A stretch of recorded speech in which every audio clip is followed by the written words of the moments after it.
27 காலையில ஒரு 5:30 மணிக்கு அவங்க கௌரியோட அம்மா அப்பாவுக்கு ஒரு கால் வருது. அந்த கால் என்ன சொல்றாங்கன்னா, நான் வந்து உங்க பொண்ணை வந்து கொலை பண்ணிட்டேன், அவ பாடியை வந்து பாத்ரூம்ல தான் மறைச்சு வச்சிருக்கேன், நீங்க போய் பார்த்து கண்டுபிடிச்சுக்கோங்க அப்படின்னு சொல்லி காலும் கட் ஆகுது. அந்த கால்ல பேசினது யாரு? அன்னைக்கு நைட்டு கௌரிக்கு உண்மையாவே என்ன ஆச்சு? இந்த வீடியோல ஃபுல்லா இந்த கௌரி கேஸை தான் நம்ம டீகோட் பண்ண போறோம். Welcome to Usha the dark report. Family எல்லாம் மீறி தான் இந்த ராகேஷும் இந்த கௌரியும் கல்யாணம் பண்றாங்க. ரெண்டு பேருமே கசின்ஸ். அதனாலேயே அவங்க ஃபேமிலியில என்ன சொல்றாங்கன்னா, நீங்க வந்து பிளட் ரிலேஷனா இருக்கீங்க, அதனால நமக்கு இந்த கல்யாணம் வேண்டாம் அப்படின்னு சொல்றாங்க.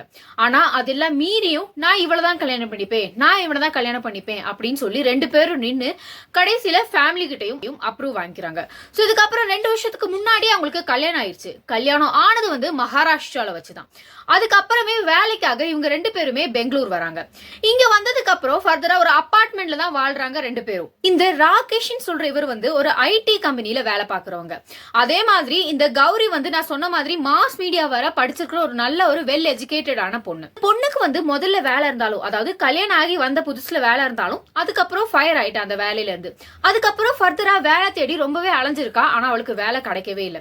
இந்த ஒரு பிரச்சனையை வச்சுட்டு அவங்க ஹஸ்பண்ட் அண்ட் ஒய்ஃப் குள்ள இடைக்கிடைக்கு ரொம்பவே வாக்குவாதம் வந்து நடக்கும். ரெண்டு பேரும் நைட் டின்னர் டேபிள்ல இருந்து பேசிட்டு இருந்திருக்காங்க. அந்த நேரத்துல ரெண்டு பேரும் குடிக்கையும் செஞ்சிருக்காங்க. சோ இப்படி ரெண்டு பேரும் பேசிட்டு இருக்கும்போது வாக்குவாதம் வந்து முட்டுது.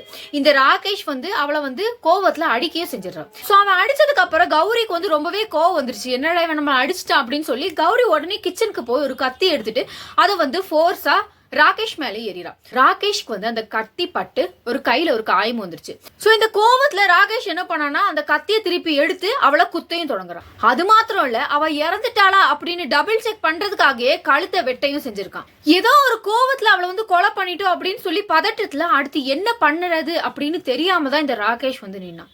அப்புறம் யோசிச்சுட்டு இருக்கும்போது இவளை வந்து ஒரு பெட்டிக்குள்ள, அதாவது ஒரு சூட் கேஸ்குள்ள அடைக்கிறான். ஸோ இந்த சூட் கேஸ் எடுத்து அதுக்குள்ள அவ பாடியும் வச்சு இந்த பாத்ரூம்ல போய் இந்த சூட் கேஸையும் வைக்கிறான். இதுக்கப்புறம் என்ன பண்ணலாம் அப்படின்னு சொல்லி ரொம்பவே கில்ட்டியாகவும் தொடங்குறான். ஏன்னா தன் ஒய்ஃபை வந்து ஒரு சின்ன சண்டைக்காக அடிக்க தொடங்கி இப்படி லாஸ்ட்ல கொலை வர பண்ணிட்டமே அப்படின்னு சொல்லி ரொம்பவே பயப்படியும் செய்யறான். ஒரு பக்கம் கில்ட்டியாவும் இருக்கு. ஸோ இதுக்கப்புறம் தான் அவன் இன்னொன்னு நினைக்கிறான், அவன் கார்ல வந்து இந்த பாடியை வந்து ஏத்திட்டு வேற ஏதாச்சும் பண்ணலாமா அப்படின்னு நினைக்கிறான். ஆனா அதுக்கப்புறம் இதை வந்து கொண்டு போனா நெய்பர்ஸ் வந்து கண்டுபிடிச்சிட வாய்ப்பு இருக்கு அப்படின்னு சொல்லி அந்த பிளான் வந்து வேண்டாம் அப்படின்னு வச்சுட்டான். சோ இதுக்கப்புறம் அந்த ரூமையும் லாக் பண்ணிட்டு டக்குன்னு கார் எடுத்துட்டு கிளம்பியும் செய்யறான். அதாவது பெங்களூரு விட்டு அவன் கார் எடுத்துட்டு கிளம்புறான்.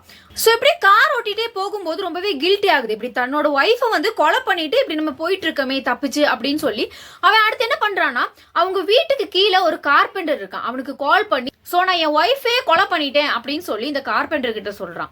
இந்த கார்பெண்டர் கிட்ட இந்த லேண்ட் ஓனர் கிட்ட சொல்லிரு அப்படின்னு சொல்லிடுறான். இதுக்கப்புறம் இவன் தான் இந்த லேண்ட் ஓனர் கிட்ட, இந்த கார்பெண்டர் தான் இந்த லேண்ட் ஓனர் கிட்ட காலையில 5:30 கால் பண்ணி, இப்படி வந்து தன்னோட ஒய்ஃபை கொலை பண்ணிட்டு இப்படி கார்ல ஏறி போயிட்டு இருக்கான் அப்படின்னு சொல்லி எனக்கு கால் பண்ணி சொன்னா அப்படின்னு சொல்லி இந்த கார்பெண்டர் வந்து அந்த லேண்ட் ஓனர் கிட்டையும் சொல்றாங்க.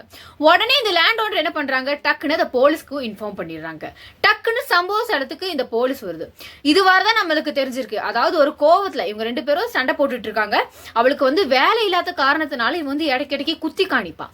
அது வந்து இவங்க ரெண்டு பேருக்கும் நடுவுல ஃபைட் வந்து அன்னைக்கு நைட்டு இவங்க ரெண்டு பேரும் சண்டை வந்து ஒரு கோவத்துல இவங்க வந்து கொலை பண்ணிட்டான் அப்படின்னு தான் போலீஸ் வந்து இன்வெஸ்டிகேட் பண்ண ஸ்டார்ட் பண்றாங்க. ஆனா ஃபோரன்சிக் என்ட்ரி ஆனது உடனே கேஸ் வந்து அந்த டைரக்ஷன்ல போல. ஃபோரன்சிக் வந்து வந்த உடனேயே எந்த மாதிரி எல்லாம் அவன் கொலை பண்ணிருப்பான், அவளை எப்படி இழுத்துட்டு அந்த பாத்ரூம் குள்ள போயிருப்பான் அப்படின்னு சொல்லி ஃபுல்லாவே டீகோட் பண்ண தொடங்குறாங்க. போலீஸ் வந்து இந்த கேஸ் நடந்த உடனே இந்த ஃபோரன்சிக்கும் அதை இன்ஃபார்ம் பண்ணிட்டாங்க. ஃபோரன்சிக்கும் சம்பவ இடத்துக்கு வருது. சோ இவங்க வந்ததுக்கு அப்புறமே ஃபர்ஸ்ட் என்ன டெஸ்ட் பண்றாங்கன்னா, இந்த லுமிக்கல் டெஸ்டிங்னு. இந்த டெஸ்ட்னா ஒரு லிக்யூட வந்து அந்த ஃப்ளோர்ல அடிப்பாங்க. எந்த இடத்துல வந்து இந்த கொலை பண்ணிருப்பான் அப்படின்னு சொல்லி அவங்க ப்ரெடிக்ட் பண்ற இடத்துல வந்து இந்த லுபிக்கல் டெஸ்டிங் மாதிரி ஒரு லிக்யூட வந்து அடிப்பாங்க. சோ இந்த லிக்யூட அடிச்ச உடனே அது வந்து ப்ளூ கலர்ல மாறும். அது ஹியூமன் பிளட்டா, அவங்க ஆல்ரெடி அந்த இடத்துல ஹியூமன் பிளட் வந்து சிந்தி இருந்தா இந்த லிக்யூட் பட்ட உடனே அது வந்து ப்ளூ கலர்ல மாறும். ஒரு ப்ளூ கலர்ல க்ளோவிங்கா ஒரு 30 செகண்ட் வரை இருக்கும். சோ இந்த டெஸ்ட் தான் முதல்ல எடுத்து பாக்குறாங்க. ஃபோரன்சிக் வருது. இந்த டெஸ்ட் எடுத்து பார்க்கும் போதே அவங்களுக்கு புரியுது, இந்த டைனிங் டேபிள்ல இவ்வளவு கொலை பண்ணிட்டு அவனை இழுத்துட்டு தான் இந்த பாத்ரூம் வர போயிருக்கா. ஸோ இந்த பிளட் ஸ்ட்ரெயின்ஸ் வந்து அங்க ஃபுல்லா இருந்திருக்கு. அதுக்கப்புறம் இந்த நைட்டு ஃபுல்லா இருந்து இவன் வந்து அந்த பிளட் எல்லாம் கிளீன் பண்ணிருக்கா. அதுக்கப்புறம் ஃபர்தர் இன்வெஸ்டிகேஷன்ல தான் தெரிய வருது, நைட்டு இவளை கொலை பண்ணி முடிச்சதுக்கு அப்புறம் அந்த பாடி கூட இவன் ரொம்ப நேரமா பேசியிருக்கான்.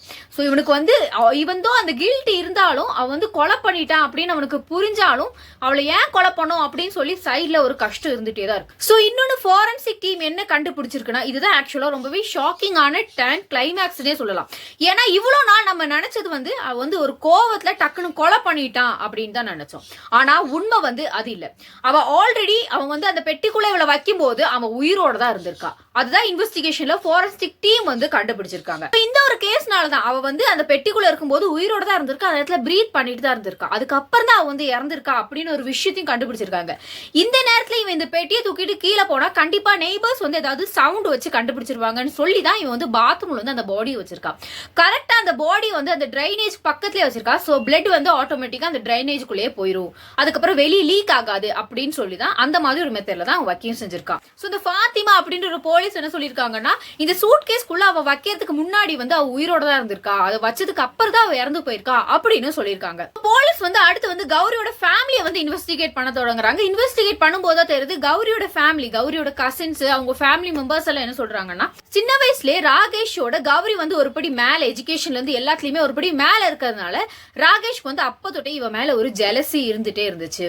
அதை பழி தீர்க்கிறதுக்கு தான் இப்படி பண்ணிருக்கான் அப்படின்னு சொல்லி அவங்க ஃபேமிலில இருந்து ஒரு வாக்குவாதத்தையும் முன் வச்சிருக்காங்க. Finally starting of the investigation என்ன தெரிஞ்சிருக்குன்னா, அவ வந்து ஒரு கோபத்தை தான் கொலை பண்ணிட்டான் அப்படின்னு தான் எல்லாருமே நினைச்சிட்டு இருந்தாங்க. ஆனா எண்டிங்ல இந்த ஃபாரன்சிக் என்ட்ரி ஆன உடனே எல்லா கேஸுமே மாறி இவ உண்மையே எதுக்கு கொலை பண்ணிருக்கான், அந்த சூட் கேஸ்ல வந்து இவ உயிரோட இருக்கும் போதே தான் வச்சிருக்கா, அதுக்கப்புறம் தான் இவ இறந்திருக்கா அப்படின்ற உள்ள மெயின் டீடைல்ஸ் எல்லாமே கிடைச்சிருக்கு. இந்த கேஸ்ல தான் ஒய்ஃப் வந்து அவனோட ஒரு படிக்கட் மேல இருக்கிறதுனாலே வந்து ஒரு பொறாமையில தான் அவளை வந்து கொலை பண்ணிருக்கான்னு ஃபைனலைஸ் பண்றாங்க. அதே மாதிரி இந்த ராகேஷ் வந்து கார்ல போகும்போது அவங்க அப்பாவுக்கும் கால் பண்ணி இன்ஃபார்ம் பண்ணிடுறான், இப்படி வந்து நான் வந்து அவளை கொலை பண்ணிட்டேன் அப்படின்னு சொல்லி.